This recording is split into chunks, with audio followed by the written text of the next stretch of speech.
Assalamualaikum warahmatullahi wabarakatuh. Selamat pagi, salam sejahtera bagi kita semua. Shalom, swastiastu, namo buddhaya, salam kebajikan.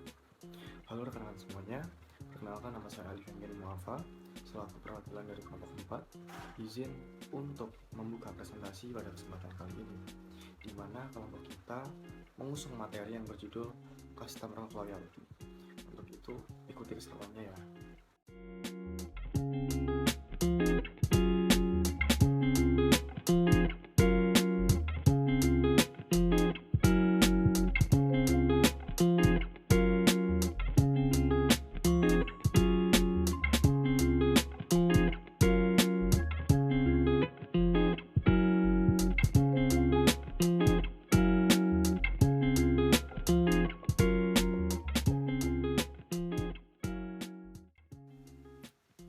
Oke, di sini saya ingin menjelaskan terkait pengertian secara umum mengenai customer loyalty. Secara harfiah, loyalty diartikan sebagai suatu kesetiaan. Dengan demikian, loyalitas dapat diartikan sebagai suatu kesetiaan. Hal tersebut disampaikan oleh Warnadi pada tahun 2016. Selanjutnya, loyalty konsumen merupakan konsep yang penting dalam dunia pemasaran. Hal tersebut mengacu pada kesetiaan atau kecenderungan konsumen untuk secara konsisten memilih dan juga membeli produk daripada suatu produk yang ditawarkan oleh sebuah perusahaan. Baik, di sini saya ingin menjelaskan sebenarnya bagaimana sih cara membangun loyalitas pelanggan atau konsumen. Jadi sebenarnya banyak sekali tuh cara atau alternatif yang dapat dilakukan oleh sebuah perusahaan dalam membangun loyalitas pelanggan. Namun di sini saya ingin menjelaskan secara umum. Membangun loyalitas konsumen atau pelanggan membutuhkan pendekatan holistik yang melibatkan berbagai macam strategi dan juga taktik.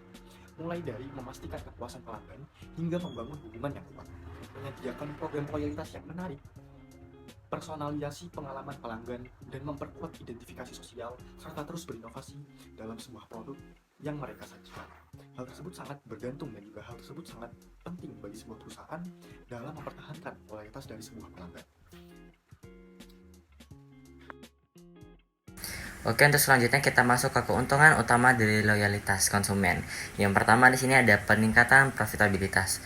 Menurut Ratio tahun 1996, pelanggan yang setia cenderung melakukan pembelian berulang secara konsisten yang dapat menghasilkan pendapatan yang stabil dan diandalkan bagi perusahaan. Yang kedua, di sini mengurangi biaya pemasaran dan akuisisi pelanggan baru. Menurut Kotler tahun 2000, mempertahankan pelanggan yang sudah ada biasanya itu lebih murah daripada mencari pelanggan baru. Dengan membangun hubungan yang kuat dengan pelanggan yang sudah ada, perusahaan itu dapat mengurangi biaya promosi, iklan, penjualan yang diperlukan untuk menarik pelanggan baru. Hal ini dapat membantu meningkatkan efisiensi operasional dan mengoptimalkan pengeluaran pemasaran. Baik, yang selanjutnya yang ketiga yaitu adalah meningkatkan kepuasan dan loyalitas karyawan. Menurut Henning Thoreau et al. Tahun 2002, pelanggan yang setia cenderung memberikan umpan balik positif dan dukungan kepada perusahaan yang dapat meningkatkan kepercayaan dan motivasi karyawan. Dengan merasa dihargai dan diakui atas kontribusi mereka dalam mempertahankan pelanggan, karyawan cenderung itu lebih termotivasi dan berkomitmen untuk memberikan pelayanan yang berkualitas kepada pelanggan. Baik, selanjutnya yaitu keempat, yaitu meningkatkan citra merek dan reputasi perusahaan. Menurut Pine and Gilmore tahun 1999, pelanggan yang setia cenderung menjadi duta merek yang efektif, merekomendasikan produk atau layanan kepada orang lain dan membangun citra merek positif. Hal ini dapat membantu meningkatkan kesadaran merek, kepercayaan konsumen, dan persepsi nilai dalam pikiran pelanggan potensial. Yang kelima yaitu membantu perusahaan dalam menghadapi persaingan yang ketat di pasar. Menurut Jacoby and Chestnut tahun 1978, pelanggan yang setia cenderung lebih tahan terhadap promosi pesaing dan beralih ke merek lain. Bahkan dalam situasi di mana ada penawaran yang lebih menguntungkan, itu dengan memiliki basis pelanggan yang setia, perusahaan dapat mengurangi resiko kehilangan pasar dan tetap kompetitif dalam jangka panjang. Nah, untuk yang terakhir, ini sini ada membantu perusahaan dalam mengantisipasi dan menyesuaikan dengan perubahan pasar. Menurut Oliver tahun 1999, pelanggan yang setia cenderung memberikan umpan balik yang berharga kepada perusahaan, yang dapat membantu dalam mengidentifikasi tren pasar, kebutuhan pelanggan, dan peluang baru untuk inovasi produk atau layanan. Dengan mendengarkan dan merespon kebutuhan pelanggan tersebut dengan cepat, perusahaan ini dapat mempertahankan relevansi mereka dalam pasar yang terus berubah. Selanjutnya, Kita memasuki materi dinamika loyalitas pelanggan yang akan dijelaskan oleh Elvira. Nah, slide selanjutnya yaitu dinamika loyalitas pelanggan. Para ahli pemasaran telah mengidentifikasi berbagai dinamika yang dapat mempengaruhi dari loyalitas pelanggan atau konsumen. Aspek yang pertama yaitu psikologis. Loyalitas konsumen atau pelanggan ini seringkali didasarkan pada persepsi dan juga pengalaman pelanggan terhadap suatu merek atau perusahaan. Pengalaman ini mencakup dari kepuasan, kepercayaan, dan juga identifikasi dari merek. Ketika pelanggan merasa puas, mereka akan cenderung setia terhadap merek atau perusahaan tersebut. Dan sebaliknya, ketika mereka merasa bahwa mereka merasa tidak puas dengan merek atau perusahaan, maka mereka akan cenderung meninggalkan merek atau perusahaan tersebut. Yang kedua yaitu ada aspek sosial. Pelanggan ini seringkali menggunakan merek atau produk sebagai simbol identitas sosial atau sebagai cara mereka untuk mengekspresikan gaya hidup tertentu. Jadi dari hal tersebut ini akan menciptakan loyalitas yang kuat karena pelanggan akan merasa puas dan juga terhubung dengan komunitas atau kelompok sosial yang menggunakan merek yang sama dengan mereka. Yang ketiga yaitu ada aspek ekonomi. Nah, aspek ekonomi ini berhubungan dengan permainan diskon, kemudian hadiah ataupun program poin yang dapat mempengaruhi pelanggan dalam pengambilan keputusan dan juga mendorong pelanggan untuk melakukan pembelian berulang terhadap merek atau perusahaan tersebut. Aspek ekonomi ini juga dipengaruhi dari adanya harga, kemudian kualitas dan juga nilai produk dari suatu merek atau perusahaan. Ketika pelanggan merasa bahwa uang yang mereka keluarkan ini sesuai dengan kualitas yang akan didapatkan, itu akan cenderung meningkatkan kesetiaan pelanggan ini terhadap suatu merek atau perusahaan. Selain 3 aspek di atas, ada satu aspek lagi yang dapat mempengaruhi loyalitas pelanggan, yaitu adanya kemajuan teknologi. Dengan adanya kemajuan teknologi dan juga komunikasi ini telah mengubah interaksi antara perusahaan dengan pelanggan ataupun pelanggan dengan suatu perusahaan atau merek.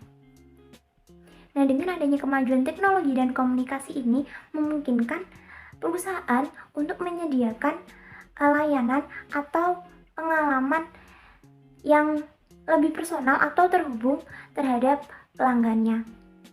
Jadi hal tersebut ini juga dapat meningkatkan rasa loyalitas dari pelanggan. Semisal melalui media sosial. Dan dari media sosial itu interaksi perusahaan dengan pelanggan dapat melakukan interaksi dengan langsung. Yaitu dengan adanya fitur saran, kemudian adanya fitur komplain antara pelanggan dengan perusahaan ataupun adanya pertanyaan-pertanyaan dari pelanggan terhadap merek atau perusahaan yang diinginkan. Nah, selanjutnya yaitu faktor-faktor yang dapat mempengaruhi loyalitas pelanggan. Yang pertama yaitu kualitas produk dan pelayanan. Jadi pelanggan akan lebih cenderung memilih produk atau memilih merek yang memiliki kualitas yang baik dan juga perusahaan yang memberikan pelayanan yang baik terhadap pelanggan. Nah, kualitas dari suatu merek yang dibuat secara konsisten ini akan dapat membangun kepercayaan dari pelanggan, sehingga hal tersebut akan meningkatkan rasa loyalitas pelanggan terhadap merek dan juga perusahaan tersebut. Yang kedua yaitu kepuasan pelanggan. Kunci dari loyalitas pelanggan itu yaitu pelanggan merasa puas terhadap produk atau layanan yang diberikan dari suatu merek atau perusahaan. Apabila pelanggan merasa puas terhadap suatu merek atau layanan dari perusahaan, maka pelanggan tersebut akan cenderung memilih merek atau perusahaan tersebut dan juga akan setia terhadap merek dan juga perusahaan tersebut. Jadi bagi perusahaan ini harus memastikan bahwa produk dan juga layanan yang diberikan itu sesuai dengan harapan pelanggan atau bahkan bisa melebihi harapan pelanggan. Faktor yang ketiga yaitu pengalaman pelanggan. Ketika pelanggan itu merasa memiliki pengalaman positif terhadap suatu merek atau perusahaan, mereka akan cenderung setia terhadap merek atau perusahaan tersebut. Jadi pelanggan itu biasanya cenderung akan memilih merek atau perusahaan yang menurutnya memberikan pengalaman yang unik bagi pelanggan tersebut. Kemudian yang keempat yaitu kepercayaan dan keandalan.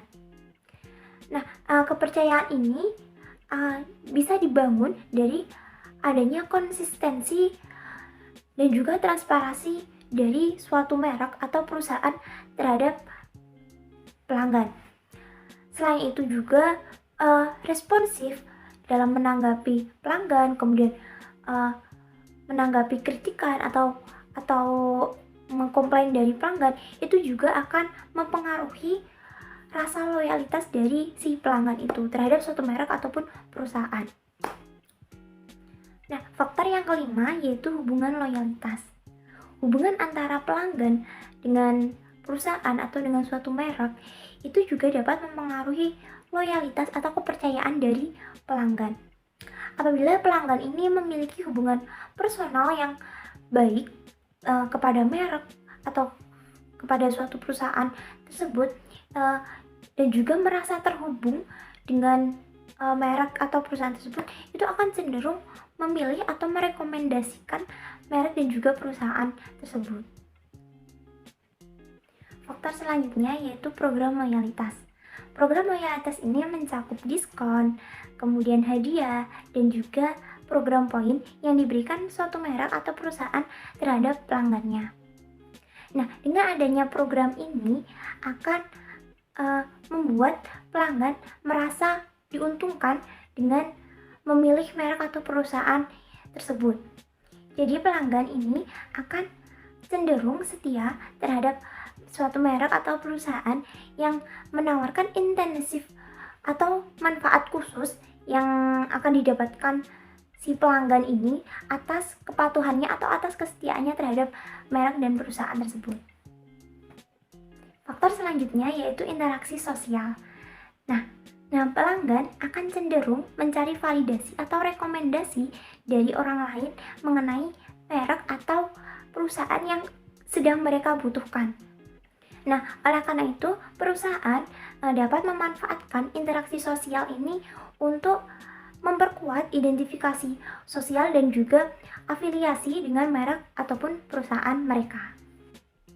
Faktor selanjutnya yaitu faktor ekonomi.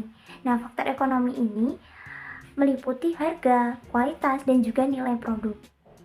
Pelanggan akan cenderung memilih merek atau perusahaan yang menawarkan kualitas dan juga layanan dengan harga yang wajar. Jadi, mereka akan cenderung setia terhadap suatu merek atau perusahaan yang menawarkan kualitas yang baik, akan tetapi harga yang mereka tawarkan juga wajar, tidak terlalu tinggi ataupun terlalu rendah. Sesuai dengan jadi kualitas yang ditawarkan itu sesuai dengan uang atau harga yang akan diberikan pelanggan ini terhadap suatu merek atau perusahaan. Nah, faktor yang terakhir yaitu tren dan preferensi konsumen. Nah, saat ini kan tren produk itu kan berubah-ubah gitu kan. Jadi tren ini juga dapat mempengaruhi loyalitas dari konsumen. Jadi apabila saat ini sedang tren produk A, maka konsumen ini akan lebih setia terhadap produk A. Dan sebaliknya apabila sedang tren produk B, maka mereka akan berpindah ke produk B untuk jangka beberapa waktu.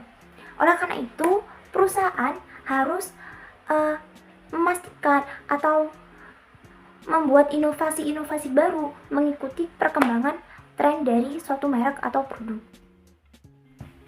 Lalu yang selanjutnya yaitu adalah jenis-jenis loyalitas. Dalam loyalitas pelanggan tidak selalu terjadi dalam bentuk yang sama untuk setiap individu ataupun situasi. Nah, ini para ahli telah mengidentifikasi beberapa jenis loyalitas pelanggan yang berbeda. Yang pertama yaitu loyalitas fungsional. Loyalitas fungsional terjadi ketika pelanggan kembali menggunakan produk atau layanan yang sama karena manfaat yang diberikan oleh produk atau layanan tersebut. Nah, ini mungkin berupa kehandalan produk, lalu kualitas yang konsisten, atau juga kegunaan yang tinggi. Nah, pelanggan dalam kategori ini itu cenderung pragmatis dan juga memilih merek berdasarkan kebutuhan yang mereka yang bersifat fungsional gitu. Mereka mungkin tidak memiliki ikatan emosional yang kuat dengan merek, tetapi tetap setia karena manfaat yang diterima dari produk atau layanan tersebut. Lalu yang kedua yaitu loyalitas afektif. Loyalitas afektif terjadi ketika pelanggan memiliki ikatan emosional atau afektif yang kuat dengan merek atau perusahaan. Hal ini bisa terjadi karena pengalaman positif, nilai-nilai merek yang konsisten dengan nilai-nilai personal pelanggan, atau juga hubungan yang baik dengan merek. Nah, pelanggan dalam kategori ini itu cenderung merasa terhubung secara emosional dengan merek dan mungkin memilih merek tersebut bahkan jika ada alternatif yang fungsionalnya lebih baik. Lalu yang ketiga yaitu loyalitas konatif. Loyalitas ini berkaitan dengan tingkat komitmen atau niat pelanggan untuk bertindak secara konsisten dalam menggunakan produk atau layanan tertentu. Nah, pelanggan dalam kategori ini mungkin memiliki niat yang kuat untuk tetap setia terhadap merek atau perusahaan meskipun faktor-faktor lain mungkin juga mempengaruhi keputusan mereka. Mereka mungkin telah mengembangkan kebiasaan atau rutinitas dalam menggunakan produk atau layanan tersebut. Lalu yang keempat ini ada loyalitas kombinasi. Ini merupakan gabungan dari elemen-elemen loyalitas fungsional, efektif, dan juga konatif. Nah, pelanggan dalam kategori ini mungkin memiliki hubungan yang seimbang antara manfaat fungsional dan juga yang ikatan emosional dari produk tersebut. Mereka memiliki komitmen untuk bertindak secara konsisten. Nah, mereka ini bisa saja merasa puas dengan kualitas produk atau layanan, lalu merasa terhubung secara emosional dengan merek, dan juga memiliki niat yang kuat untuk tetap setia.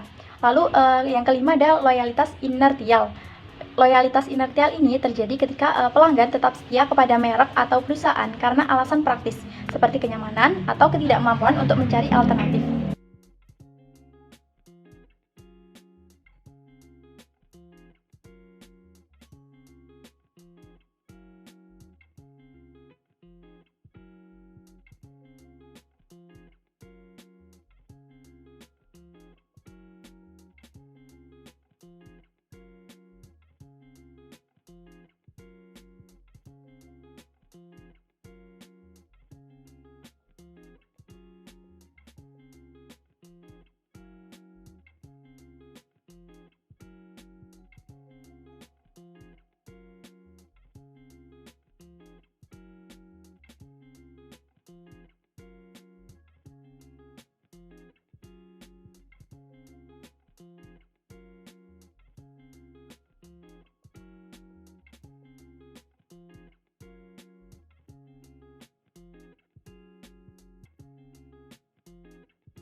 Assalamualaikum warahmatullahi wabarakatuh. Perkenalkan, nama saya Arista Dwi Permana Putri. Saya dari kelompok 4 manajemen pemasaran. Nomor induk saya 2308102011126. Di sini saya akan menerangkan mengenai strategi mengukur loyalitas pelanggan. Jadi loyalitas pelanggan itu penting untuk diukur bagi perusahaan karena dengan mengukur loyalitas pelanggan kita jadi tahu bagaimana keterikatan pelanggan terhadap merek perusahaan kita. Dan karenanya telah banyak telah banyak dibuat strategi mengukur loyalitas pelanggan. Di antaranya yang pertama adalah survei kepuasan pelanggan. Survei kepuasan pelanggan ini merupakan metode yang paling sering digunakan di dalam dunia bisnis. Dan survei ini biasanya mencakup serangkaian pertanyaan yang dirancang untuk mengevaluasi sejauh mana pelanggan merasa puas dengan produk atau layanan perusahaan. Lalu metode yang kedua adalah analisis retensi pelanggan. Jadi analisis retensi pelanggan ini melibatkan pengamatan terhadap tingkat retensi pelanggan dari waktu ke waktu, seperti seberapa banyak mereka menggunakan produk perusahaan itu dalam kehidupan sehari-hari, apakah mereka akan membelinya lagi, dan sejenisnya. Lalu yang ketiga adalah pengukuran NPS atau Net Promoter Score. NPS ini adalah metode pengukuran yang digunakan untuk menilai seberapa mungkin pelanggan akan merekomendasikan produk atau layanan perusahaan kepada orang lain. Jadi kan kalau semakin tinggi tingkat persentase dari pelanggan itu merekomendasikan kepada orang lain, kan perusahaan dapat untung. Nah, dari tingkatnya itu kita bisa mengetahui bagaimana hubungan merek perusahaan dengan loyalitas pelanggan dari seberapa sering mereka merekomendasikannya kepada orang lain. Lalu yang keempat adalah lihat seberapa analisis pembelian dan penggunaan produk. Lihat seberapa sering pelanggan kembali membeli produk atau menggunakan layanan tertentu, seberapa banyak mereka menghabiskan di toko atau situs web, dan seberapa lama mereka tetap menjadi pelanggan. Jadi ini lebih menekankan kepada kualitas produk ya. Jadi kalau kualitas produk kita bagus, kan kita bisa membuat pelanggan itu menjadi loyal terhadap produk kita. Lalu yang kelima adalah pengukuran churn rate. Churn rate adalah metrik yang digunakan yang mengukur tingkat kehilangan pelanggan dari waktu ke waktu. Jadi kan terkadang perusahaan itu memformulasikan kembali produknya gitu kan, untuk misalnya untuk menekan cost produksi atau untuk mengevaluasi lebih lanjut, dan terkadang inovasi tersebut dapat membuat pelanggan itu yang awalnya cocok dengan produk kita menjadi tidak cocok. Nah, itu bisa diukur dengan pengukuran churn rate ini. Jadi kita bisa tahu seberapa bagus inovasi produk kita terhadap reaksi pelanggan. Lalu ada yang nomor 6 adalah pengukuran kebiasaan pelanggan. Jadi di sini kita mengamati kebiasaan pelanggan sehingga dapat memberikan wawasan yang berharga tentang seberapa loyal mereka terhadap merek atau perusahaan kita. Jadi dari kebiasaan ini kan kita bisa menemukan pattern-pattern yang dapat pola-pola yang dapat membantu perusahaan itu dalam mengembangkan produk atau merek mereka. Bagian selanjutnya adalah pengukuran keterlibatan pelanggan. Pengukuran tingkat keterlibatan pelanggan ini dapat membantu menilai seberapa aktif dan terlibat mereka dalam interaksi dengan merek atau perusahaan. Ini tentunya dalam bentuk statistik itu ya. Jadi kebanyakan mungkin untuk laman online suatu perusahaan tersebut atau survei-survei seperti di nomor 1, seperti di metode mengukur keloyalitasan pelanggan nomor 1 tadi. Lalu yang selanjutnya adalah mengukur sentimen media sosial. Mengamati sentimen pelanggan di media sosial dapat memberikan wawasan yang berharga tentang bagaimana pelanggan merasa perasaan mereka tentang merek atau perusahaan. Karena kan kalau kita scrolling di Instagram atau di Twitter X gitu, kita kan bisa melihat orang-orang yang merekomendasikan suatu produk, lalu kemudian produk itu kalau beneran terbukti bagus kan jadi viral gitu ya. Nah, itu penting untuk perusahaan. Sentimen media sosialnya itu penting untuk perusahaan. Jadi kita bisa tahu apa yang cocok kepada pelanggan itu salah satunya dari sana. Oke, jadi yang terakhir adalah analisis hubungan pelanggan. Jadi analisis ini dilakukan untuk membantu mengidentifikasi faktor-faktor yang mempengaruhi loyalitas pelanggan.